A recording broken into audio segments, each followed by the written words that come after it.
The game opens with this really awful, devastating explosion. It knocks down 6 square blocks of Empire City.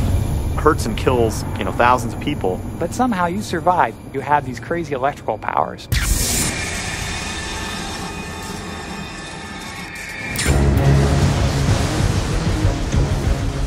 But one of the things that we really find fun about superhero stories is the process of understanding where these powers came from and why they're there. In inFamous, this isn't a question that gets answered all for you at the beginning of the game. The phrase that we always talked about was 0 to hero. You want to be this guy who's incredibly low status at the beginning of the game, and you want to be either famous or infamous at the end. You become this superhuman person. Do you use that for good or for evil? The sorts of decisions you make like that, minute to minute, affect how the whole city reacts to you. There's a lot of depth in the behaviors of both the enemies and also the non-player characters, just the citizens. I've been robbed! The sort of systemic complexity of the game is something that allows the player to have unexpected, exciting things happen. Feds dropped some more medical supplies, but they landed on that roof. Could you knock them down? There's this enormous world of side missions and quests that you can do in inFamous, which is on the order of 3 times as many things as the primary path has. You're not in just one big long tunnel going from the beginning of the mission to the end of the mission every time. You're in a city and you can go wherever you want, whenever you want.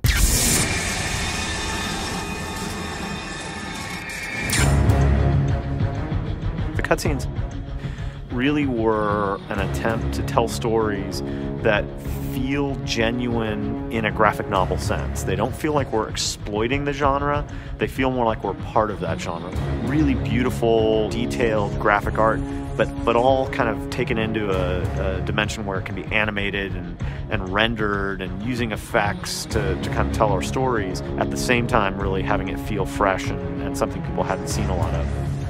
At first, it's just the standard disaster film where you happen to have superpowers. And as you get more into it, you understand that everything is not as it seems, and that the people you know aren't necessarily who you think they are.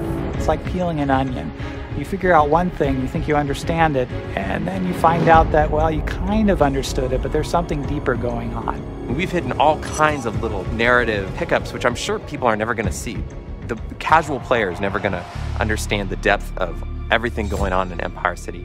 However, if you're a really dedicated player, if you're somebody that really wants to know every last bit of what's happening, it's there for you. You just have to decide that you want to explore this huge 3-dimensional sculpture that is Empire City. And you can just go right down the rabbit hole.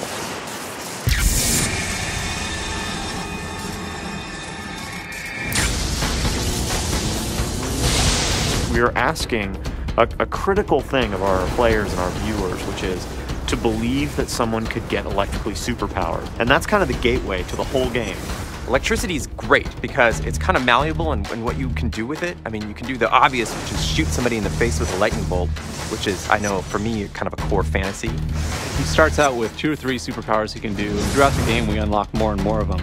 He starts off with the ability to throw electricity from his hands, and he has the ability to throw out electromagnetic pulse waves.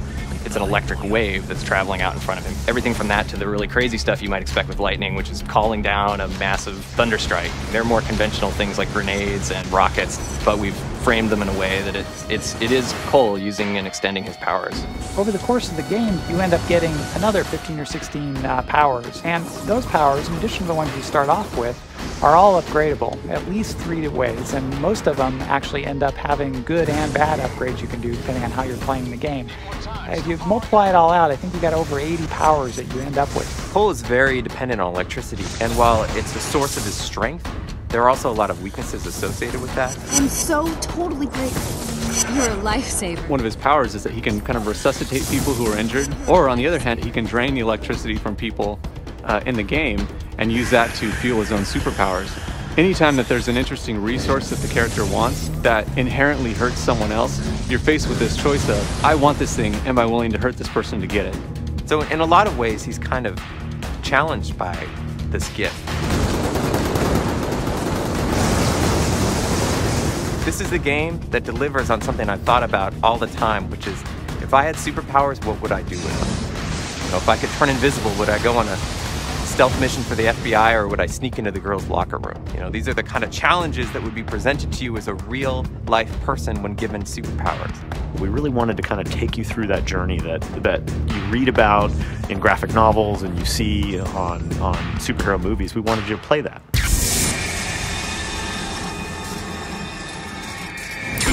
It's remarkable. These guys have created between 20 and 30 minutes of animated movies in a remarkably short period of time. Clearly there's voiceover talent that's contributing to this, and there's music and scoring that's going to happen after it. But the principal production of that at Sucker Punch has been 4 guys really almost by themselves for, you know, a little over a year, and it's been a remarkable achievement for those guys.